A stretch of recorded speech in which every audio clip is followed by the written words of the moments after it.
La dignité immanente à l'homme, la dignité, on voit bien que la pensée a évolué et que la dignité, on a tendance à la mesurer aujourd'hui.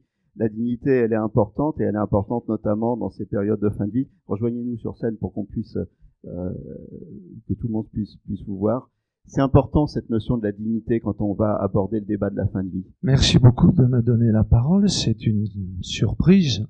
J'avais découvert dans le programme que j'assistais à la table ronde, mais je ne savais pas que je réagissais aux propos de Françoise Delsol, qui est vraiment une grande philosophe, une très belle philosophe. Et la réaction sur la dignité, je pense que tant que l'individu est conscient, il est dans sa dignité intrinsèque. Mais en revanche, la question se pose lorsque justement l'individu n'est plus dans sa conscience. Il y a également, il me semble, c'est très personnel, que la dignité se mesure par rapport à ceux qui sont les aidants. Et en quelque sorte, est-ce que on a la responsabilité, le droit de totalement bouleverser l'organisation, la vie de ses proches qui sont alors les soignants? C'est une très grande question, ça. Et là, on est dans une autre dignité, c'est celle de sa responsabilité. Moi, je me poserai la question, est-ce que j'ai le droit de faire supporter à ceux qui m'aiment, à ceux que j'aime, ce parcours qui est évidemment totalement différent. J'ai entendu une phrase, et je l'ai répétée ce matin en introduction, la dignité, elle se lit dans le regard de l'autre aussi. Oui, bien sûr, mais il est certain que l'autre peut avoir une indulgence et un amour tel qu'il dépasse cette situation, bien sûr.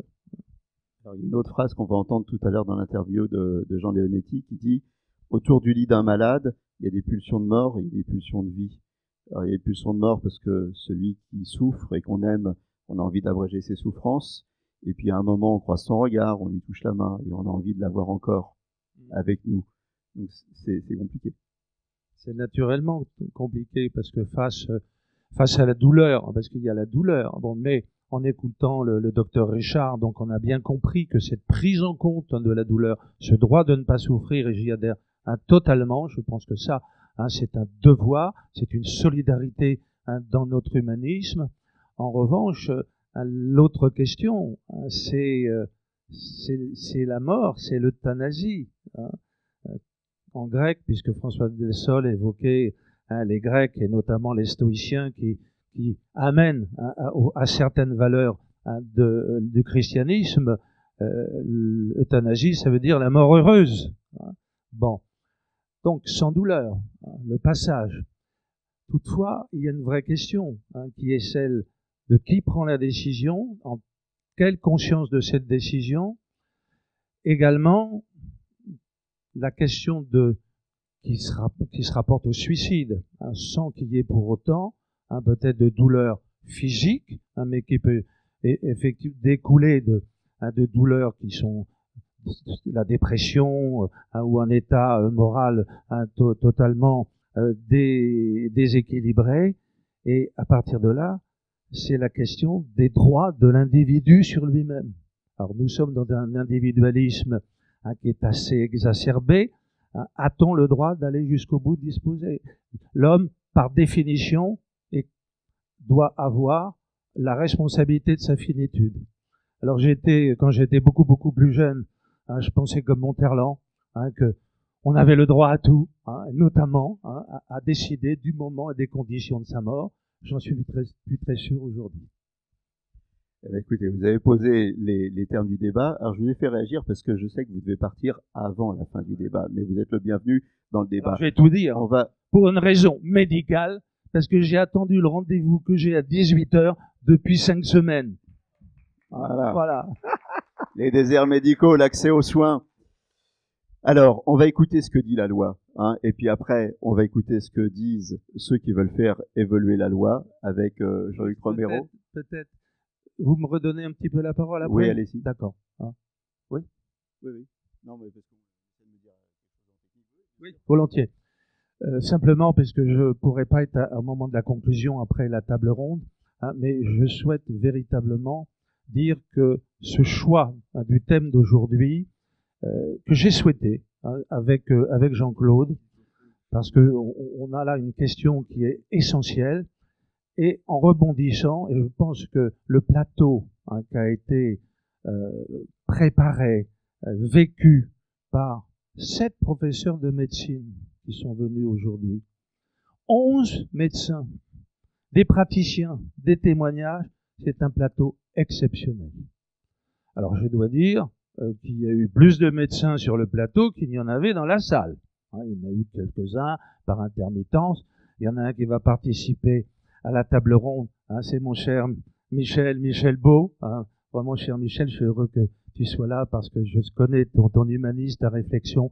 Et puis surtout, le docteur Beau vient de mettre en place les réseaux des communautés professionnelles territoriales de santé, c'est-à-dire de faire un maillage pour que les médecins et les patients ne soient pas, en quelque sorte, dans une chaîne constamment coupée, à point de suspension.